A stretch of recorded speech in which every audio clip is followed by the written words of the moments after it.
Hi, I'm Jason Ross with EIR, interviewing Ankit Shah of Think BRICS. We've been in discussion on a number of topics, and I have one more question for you. Yeah.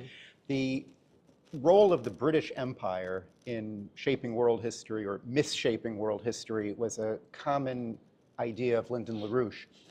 Today, Anglo-American hegemony is largely directing the NATO conflict towards Ukraine, supporting what Israel is doing, and pushing for conflict with China over Taiwan in particular.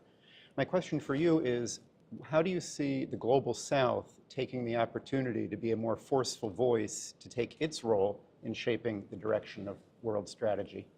I think the first thing which the world is going to witness is reversal of all the artificial hotspots which the US dollar and the pound created. Now, many do not know why India was partitioned. India was forcefully partitioned because in my geopolitics book, I've explained this concept as two bucket theory. One bucket of nations have to be sanctioned. The other bucket of nations gets dollars and arms. That is the only way US dollar can continue in the reserve currency status. So you're not surprised Europeans standing at Russian borders, Russia standing at Chinese borders, China standing at Indian borders, India standing at Pakistan borders, Pakistan standing at Afghanistan borders, Afghanistan standing at Iran borders, Iran standing at Israel borders. So one set of nations were sanctioned, the other set of nations were given dollars and arms. And that is exactly how the currency remained in that status. Now, wherever the British Prime Minister was, they were not okay with giving independence to so many nations. But if you go to that book, Stalin's Wars, there's a very important precise information given about it. This was a summit which was between the Russian President Stalin, Churchill from UK, and the American President. And before the summit began, the US President went to Stalin and said, you can keep India, let's not discuss India with Churchill. So we were already given over to the Russians, not that we chose Russia. Okay, so this creation of two blocks, making neighbors fight with each other, that was the only way dollar could have continued in that status.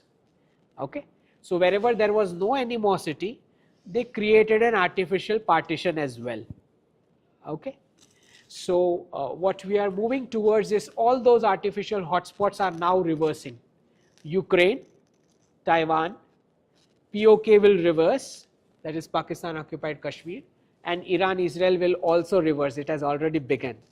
Okay, so this is what the reversal in the de-dollarization process which we are witnessing right now.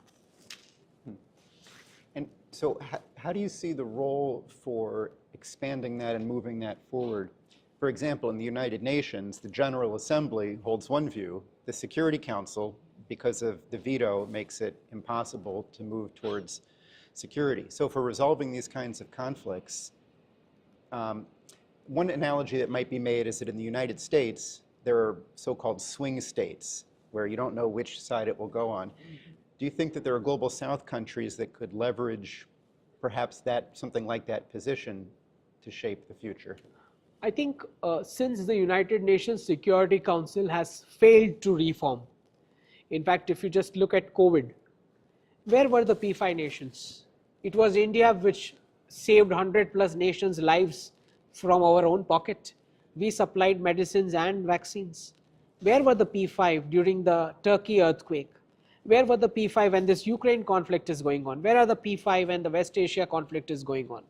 I think it has almost become a tea and a snack table with no relevance left, because the largest population is not represented anywhere. And besides that, this is exactly the reason why other bodies are now taking prominence in its place.